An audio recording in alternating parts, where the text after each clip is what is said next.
Livewire is brought to you by Pristine Productions. Digicel. Get more, love more, live more.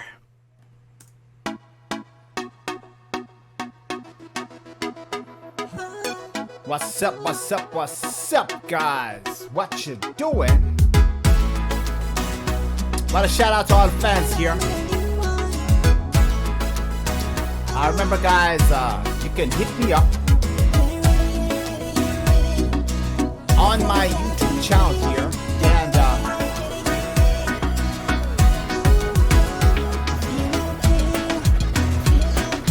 if you guys want to learn how to mix and master on Pro Soca, you can go ahead and check out my Pro Soca lessons here. View all 3 sections of the course here. Click on that and you get the curriculum here. Only 30 US here. You get top line Spotify ready training mix here on mixing Pro Soca in the box here. Be sure also to check out my Pristine Production mysecure.website here. Link in the description here. Get the latest tracks on dancehall, reggae, and soca. Also, shout me out, guys. Hit me up on Spotify here. My latest release is out. The track's called You're Amazing here, soca. Be sure to hit me up on Spotify. If you guys want to donate, you can hit me up here. But of course, we got a special selection here for you today. We're going to talk about mixing mega low end here. And of course, if you want me to mix and master, Pristine Production 501 at gmail.com. So let's get into it here.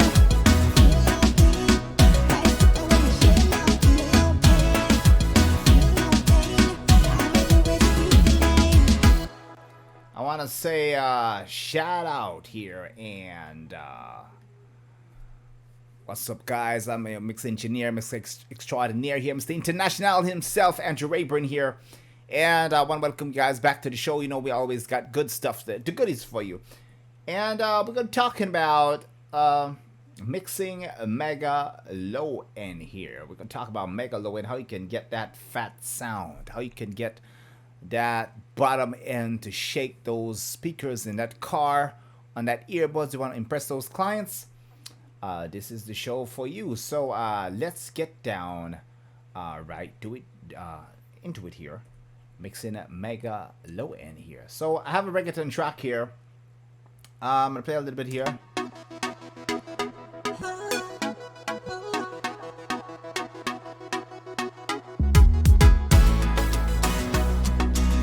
Now I have a couple of guitars here, a little bit of synthesizer here.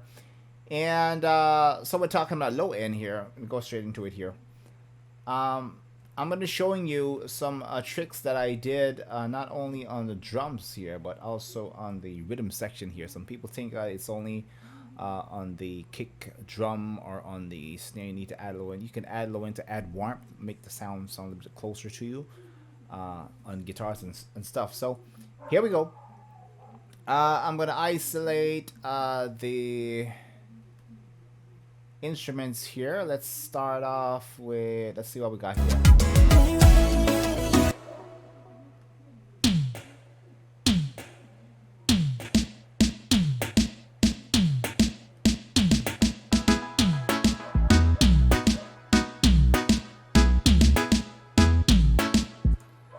So I'm gonna go straight into the drum section here. So I'm gonna bring up my bus channel here.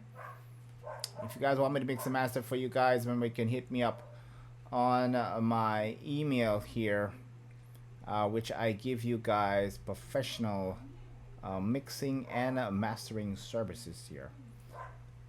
So let me go into the drum sub here.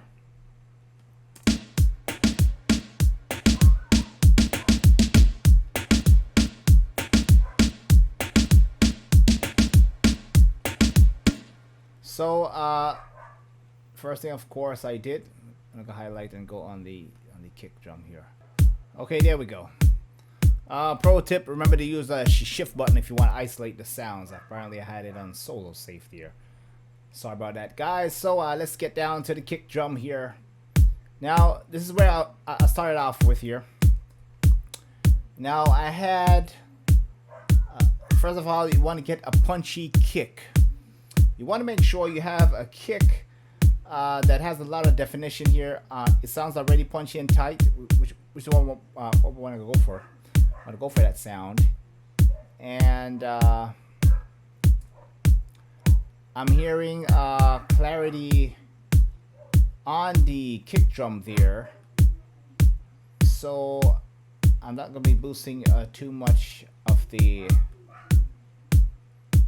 highs on the kick drum. So that's a good starting point.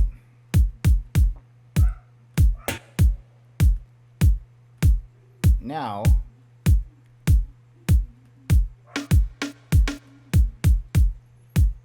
I'm gonna solo the guitar here.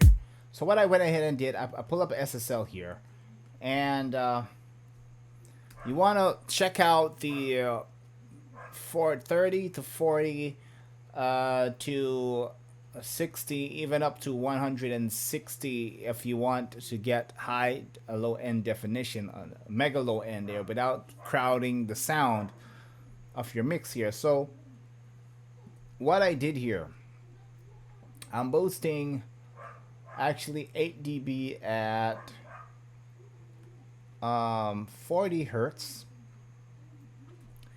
and I'm not using the bell curve, so I'm using that shelf, which is like a straight hill that goes up with the low end there. A bell would be more something like this, and I'm using that, so I'm boosting everything from 20, 30 up to 40 here, about 8 dB, so I can fill in that bottom end here.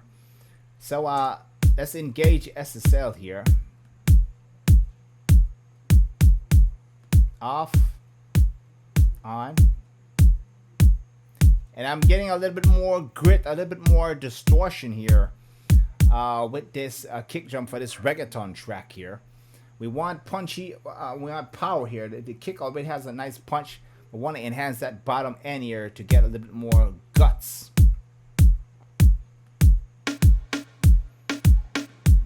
And now on top of that, I'm adding a little bit of top end here on the 10K there at about 2 dB, giving a little bit of clarity here. That's off. Notice the kick drum's kind of sounding a little bit flatter. But what happened was when I turn on the SSL, get a little bit more punch here. That's what I did with that there. Now, I felt like I still need a little more top end on that kick, so I went ahead and add the Pro Q here. And I'm adding a little bit of 5K, about 5 dB at 5K there, because I wanted that to cut through the mix. Now, sometimes people tell you, well, you mix the sound by itself, then mix it in the mix. Always, most of the time, what I do is EQ these sounds within the mix with some couple elements playing with it. That is how I knew that this needed a little bit more clarity here. By itself, now it sounds like maybe I have too much, but in the mix it works. So that's what I'm doing there. And I'm feeding that to the bus. Now on the percussion here, I'm not adding much, just a little bit of clarity here. I'm gonna get to some other sounds here.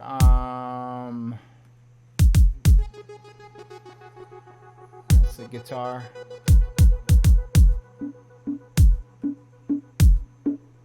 Now the toms, I'm adding some mid-range here. I want you guys to listen when the toms come in here. I'm adding a little bit of mid-range to give a little bit more. I feel like it's on a lower mid-range power here. Off. The toms kind of goes quiet, a little bit soft. On.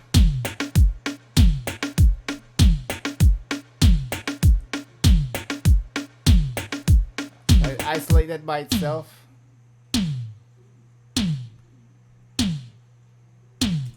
So with the toms here, what we're doing here, we're giving a little bit more clarity, a little bit more clear dynamics here. And we want to make sure that the tom is sounding a little punchy and right in your face here. Without the EQ, it was sounding a little bit flat. What you can hear now that it has more clarity on that. Now let's go to the snare drum.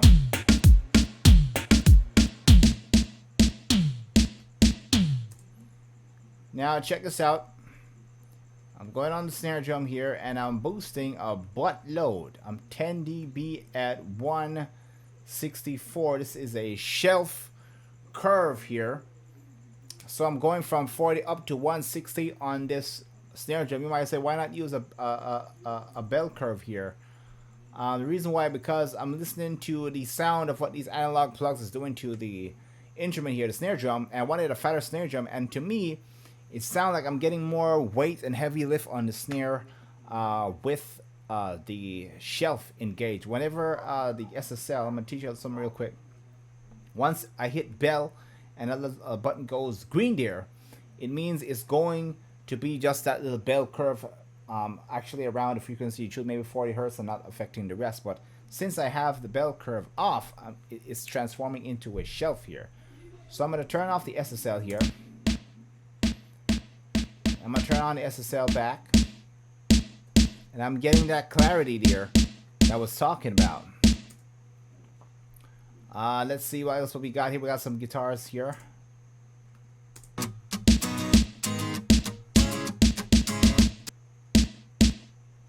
Okay, I'm not adding any low end to the guitar.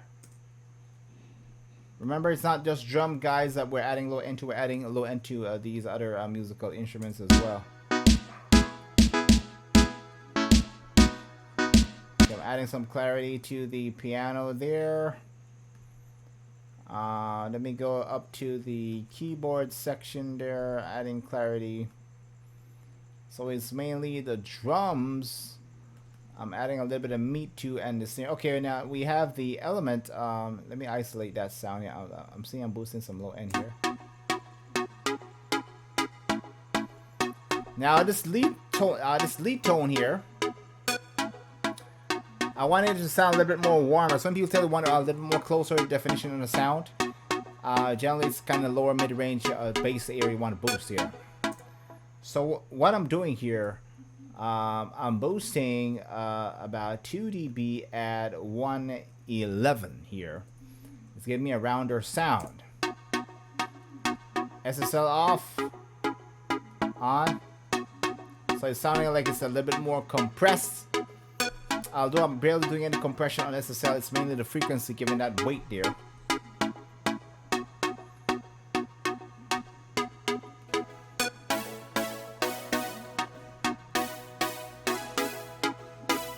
Now on the second sound here, which is a similar duplicate,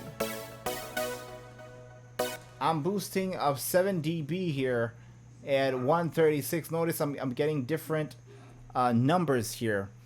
I'm not boosting 160 again because we don't want these frequencies to clash here. We want to maintain balances, but this is how you make your mix sound big and buff. Not just the drums, but we're giving these synthesizers that big feel. If you listen to some of these trap tunes out there, you may hear that big super synth, that boom underneath.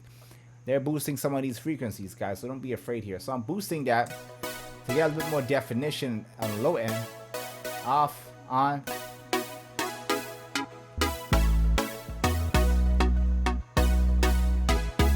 Now the 808 here, all I'm doing is adding a little bit more distortion here. I'm not boosting anything on the 808 here. I'm actually adding a decapitator here. A little bit more grit adds more harmonics to a distorted sound, and it makes it sound a little bit bigger without doing EQ. So for this bass, most of the time for 808 basses, stuff like the decapitator works. So that's what I'm doing there.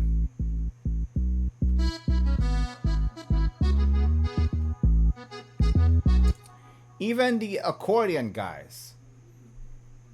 I'm adding, let's see what I'm doing here. I'm adding a 6 dB at 119. Numbers changing again. And do I calculate and say, okay, I'm boosting 130 here, 160 here. If I feel like another 160 or 65 is there, that sounds good with this sound, I will boost it. You know, with no regrets here. You gotta let your ears be your guide here. So I'm doing that. I'm gonna take off the SSL. The recording sound a little bit flat. Put it on and get a little bit more upfront, a little bit more warm experience here. So that's what I'm doing there with these sounds.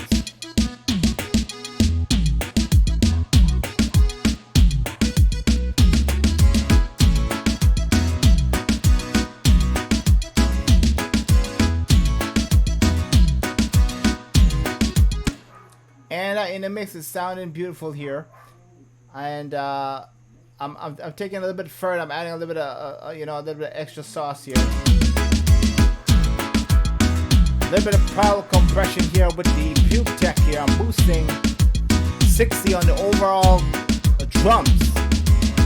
Get a bit more meat. Off. On.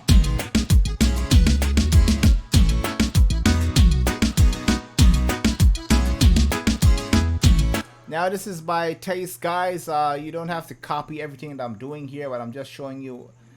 Let your ears be your guide, and don't be afraid to boost certain frequencies so you can get that meaty sound. If you feel like your mix is lacking a little bit of low end definition, I'm using the Puke Tech because basically this thing is a beast.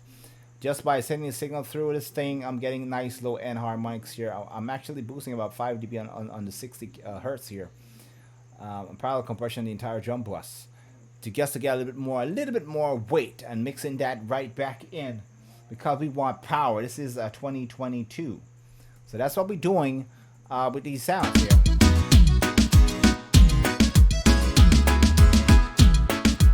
Now if I check my fast meter here, I'm getting a good readout on the low end here and high end here. This is a healthy mix right here.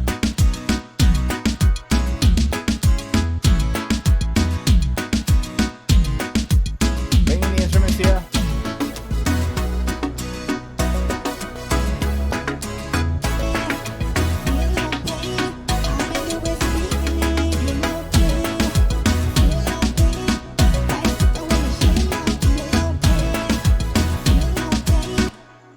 And that's how you get that sound big. Oh, this is one of the ways. I'm going with taste here.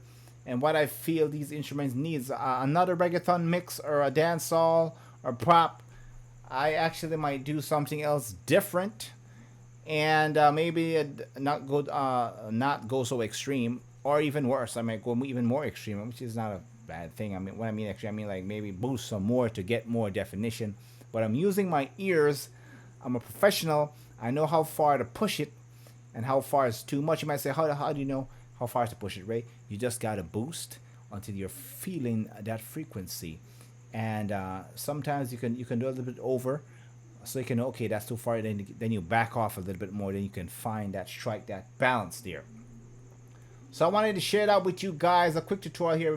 Make sure you guys, of course, support me on my Spotify. Remember, I got some new music out. And you want to support your artist, Andrew Rayburn here, bringing you nothing but the best in gospel, reggae, soca, and Afrobeat and dancehall here. I'm right there on Spotify. If you want to donate on my Spotify as well, I'll be grateful to you guys for that. If you would be so kind. So I love what you I love your comments. I love that you're following my music here. So don't be afraid to check out these releases.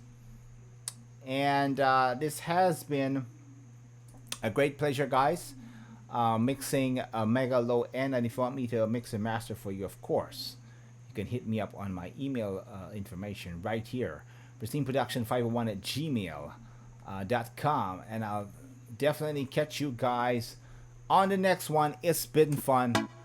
Peace out.